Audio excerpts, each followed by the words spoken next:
Nós vamos conversar hoje com o cineasta Arnaldo Jabor, diretor de Eu Te Amo, Eu Sei Que Vou Te Amar, Opinião Pública, Tudo Bem, uma série de filmes de sucesso no mercado interno e que agora também no mercado externo tem tido carreira os filmes dele. E vamos conversar com o Jabor também sobre o Brasil, porque ele é uma pessoa muito preocupada, um artista que sempre teve uma visão de que o país precisa ter uma cultura bem divulgada, enfim, que se discuta o Brasil com um olhar nacional, com um olhar brasileiro. Jabor, com relação à questão ecológica, do meio ambiente, da natureza, você acha que nós estamos também colonizados? Às vezes a colonização ela atinge muitas formas, quer dizer, eu acho que colonizados nós somos em todos os níveis. O Paulo Emílio Salles Gomes era um grande crítico de cinema, muito inteligente. Ele falou uma frase que é fantástica. Ele falou assim: no Brasil nada nos é estrangeiro porque tudo o é. E eu acho que a ecologia, você me perguntou sobre ecologia, né? Ecologia é um assunto que atinge vários, é um assunto que se espraia por muitos campos da vida humana, desde os campos propriamente ditos, desde as florestas, desde a preservação da natureza até a preservação da vida humana em todos os seus níveis, né?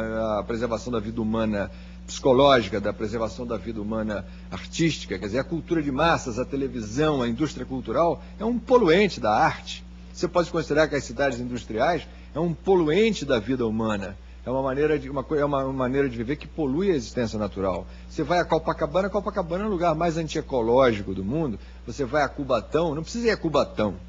Você pode ir à Praia de Ipanema, a Praia de Ipanema ela está ecologicamente impedida. Mas não é só ela estar ecologicamente impedida para a burguesia não poder tomar banho de mar ou para a classe média não poder tomar banho de mar. Não é isso. É que o país é um país intrincado ecologicamente. É difícil de resolver os problemas brasileiros porque os políticos são seres ecologicamente mal produzidos. Eles são psicologicamente já deformados. Então, são uma série de deformações que vão se montando em que uma deformação atrapalha a cura da outra deformação. Então, como é que você vai resolver o problema da floresta amazônica, por exemplo, que está sendo desmatada, se ela está sendo desmatada em grande parte por imigrantes nordestinos que não têm como comer no Nordeste e vão tentar a vida lá e queimam para fazer pasto, para fazer plantação, etc. Como é que você vai resolver esse problema sem resolver o problema da miséria no Nordeste? Como é que você vai impedir o desmatamento das florestas tropicais sem fazer a reforma agrária, por exemplo, no Nordeste? Como é que você vai fazer a reforma agrária sem despoluir a mente de indivíduos como Ronaldo Caiado e outros? Como é que você vai despoluir a UDR? Como é que você vai fazer a reforma agrária sem despoluir a UDR? E como é que você vai psicanalizar a UDR para que ela entenda que ela está destruindo o Brasil, não permitindo que se faça a reforma agrária? Quer dizer, é uma cadeia de coisas que vão impedindo as outras. Então o Brasil precisa de uma grande despoluição geral. Agora, Jabor, por que você ainda não fez um filme, por exemplo, tratando a questão da Amazônia, ou na Amazônia, a questão dos índios? Vários cineastas brasileiros e estrangeiros sempre se sentem estimulados a esse tipo de coisa. Você também? Eu nunca pensei em fazer filme sobre floresta, não tenho prática desse ambiente, não conheço muito esse lugar, mas o Rui Guerra fez um filme agora com a Arup, que deve estar lindíssimo, sobre a floresta amazônica. O Carlos Diegues vai fazer um filme sobre a floresta. O Hector Babenco vai fazer um filme agora, é uma produção americana muito importante, sobre a floresta amazônica também. Quer dizer, o tema é muito quente, né? O tema é muito atual, mas eu nunca pensei nisso. Mas eu já filmei sobre outros assuntos poluidores, já falei sobre muitos outros temas da poluição da vida humana, que não necessariamente da floresta, como eu falei para você. Você reflete muito as relações humanas, principalmente no meio urbano, né? Quer dizer, eu te amo, eu sei que vou te amar, são sempre reflexões interiores das relações entre as pessoas e tal. Você acha que nas grandes cidades, os principais fontes poluidoras quais são, na sua opinião? A fonte poluidora principal é o capitalismo selvagem. Ele se traveste, ele se desdobra em mil maneiras de se esconder e de aparecer.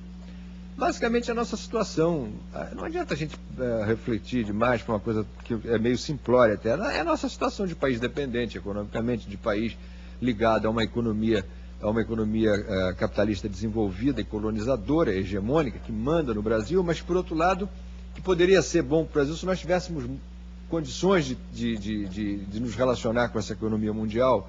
Então é uma espécie de beco sem saída, quer dizer, você tem uma elite política sem condições de ver isso, você tem uma economia sem condições de trocar com esse mercado mundial, E, portanto, você tem um país paralisado econômico e politicamente. E as pressões estrangeiras, por exemplo, as pressões americanas, europeias, até sobre a questão da Amazônia, já lembrando que o governo considera algumas dessas colocações intromissões, colocam que é soberania. Não, eu acho que não são intromissões com isso nenhuma, eu acho ótimo que os estrangeiros estejam preocupados conosco, eu acho ótimo que eles fiquem se metendo e dando opiniões sobre a Amazônia contra a destruição dos índios, contra a destruição das florestas.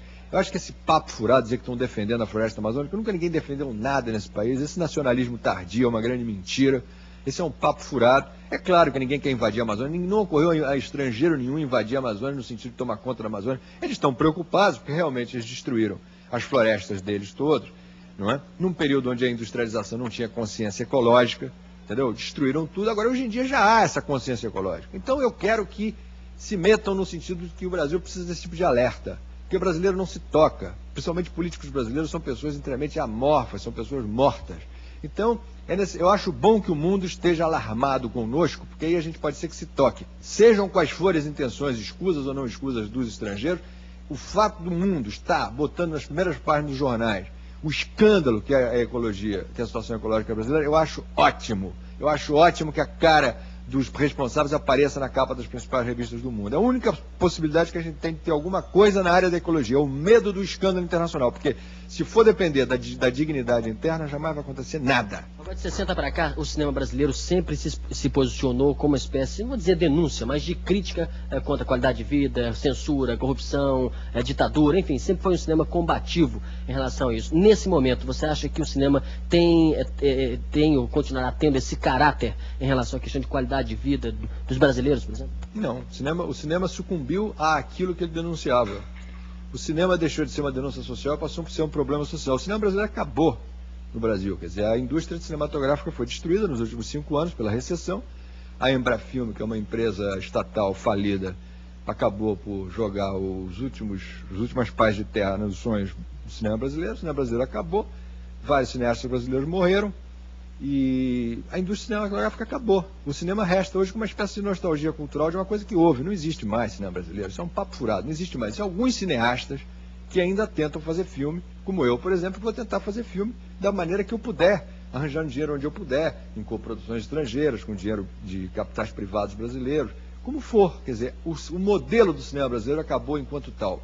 Aliás, foi bom que tenha acabado, porque havia um grande erro, porque ele dependia do Estado, ele dependia de uma coisa cartorial, ele dependia de ajuda. Quer dizer, na realidade o cinema brasileiro foi amparado por um cartorialismo nacional populista ironicamente, durante os anos da ditadura. Quer dizer, isso aqui é uma loucura. Quer dizer, a ditadura, espantosamente, alimentou, deixou vivo uma espécie de elemento crítico contra ela mesma.